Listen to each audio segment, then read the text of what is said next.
One of the fastest and most effective ways to begin to exude confidence and to begin to feel more confident on the inside is to change your body language. It's incredible the link between how we carry ourselves, our gestures, our tone of voice, and how we feel on the inside and also how we're perceived by others. Communication is so much more than just the words that are coming out of your mouth. So in today's video, I'm going to be sharing with you 4 ways that you can start to exude more self-confidence and improve the communication that you have with others. The first one, and for me personally, I find that this one is instantaneous and can have an immediate impact on the confidence level that you're feeling. And it is to put your shoulders back and stand tall.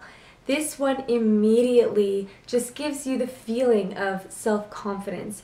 When you hold your body in a way that you feel is the way that a self-confident person would carry themselves, it gives you that feeling that you're that person. So when you walk into a room and you are standing tall and you've got your head held high and your shoulders are back, you're exuding that self-confidence. You are allowing your body language to do the talking before you even speak. And so I find that this is something that's easy to forget. And for me personally, especially when I'm on my phone and I'm looking down, I notice myself starting to slouch over more. And before I know it, I'm completely facing down and I might stay this way for a while. And I remind myself to stand tall. This also gives me a boost of energy. And I find that this simple stance, just standing tall, is such a powerful way to immediately change the way that you're feeling. And so I recommend trying it right now. Even if you're sitting down, just sit nice and tall and see how that feels. You can take the same exact sentence and say it like this. Hi, it's really nice to meet you. I've been really looking forward to this. Or, hi, it's really nice to meet you. I've been really looking forward to this. There's such a different impact it has because of the way that you're carrying your body. So that's just something to keep in mind, especially if you want to make a great first impression, whether you have a big meeting coming up or a job interview, or maybe a first date that you're feeling a little bit nervous about. Just keep that in mind. Second is eye contact. Eye contact is so important when you're trying to connect with somebody, when you're really trying to get your point across and be heard, and also when you're trying to respectfully listen to someone else and let them know that you're giving them your full attention. And what we do with our eyes, depending on where we're looking, can send out really different messages. For example, if you're speaking to me and I'm looking up like this, it could kind of send the message like I'm bored, or I'm not really listening to you, or I'm thinking of all the other things I have to do, or daydreaming. Either way, it lets the person know that they do not have your full attention. And when you're looking down, this tends to give the impression of insecurity, shyness, maybe just feeling sad, not feeling very great, and not really wanting to be there, not engaging with the person. It's a very closed off stance.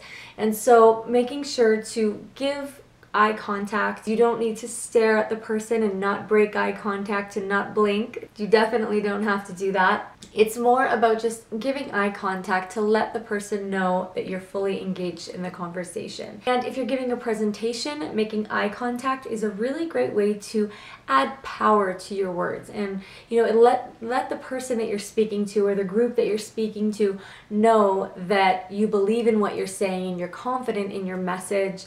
And so I recommend taking some time to look around the room and to connect and make eye contact with the different people who are listening to you. The next one is something that I've learned quite recently. I watched a TED Talk that was really fascinating. I'll link it down below. And it was about using your hands in communication and how important it is to show your hands. And this is not something that I've really ever thought about.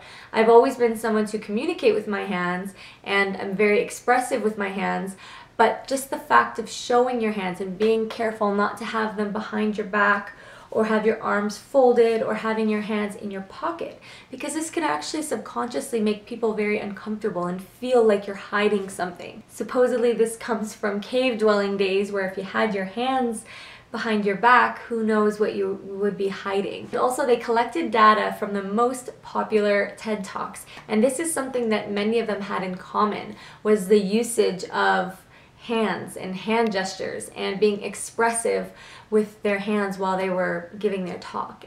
So this is just something to keep in mind. Your hands can also be a really great communicative tool and can help you to get your message across and really emphasize the words that you're saying. The last technique I'm going to share with you is matching and mirroring, which is where you match and mirror the body language of the person or group of people that you're communicating with.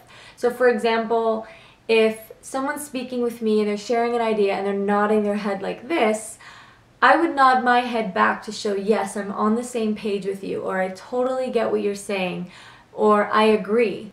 And this is just a great way to really connect with the person and show them that you're on the same page. These are things that we innately and subconsciously do already.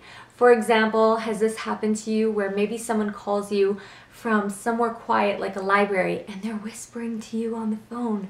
And even though you're at home and have no need to whisper, you whisper back to them on the phone also. This is a perfect example of matching and mirroring. We do this not because we also need to whisper, but because we want to make the other person feel comfortable, like we're speaking to them on their level, in their style of communication. And so this is just something to keep in mind. Sometimes it's nice to stop and think and actually take note of how you're communicating without words. You know, how do I carry my body? Am I giving eye contact? How is my tone of voice? What message am I sending out using my body language, my stance, my gestures? And so I hope that you enjoyed this video. Thank you for watching. I hope that these techniques help you to exude confidence and to present your best self to the world. And I'll see you next time. Bye.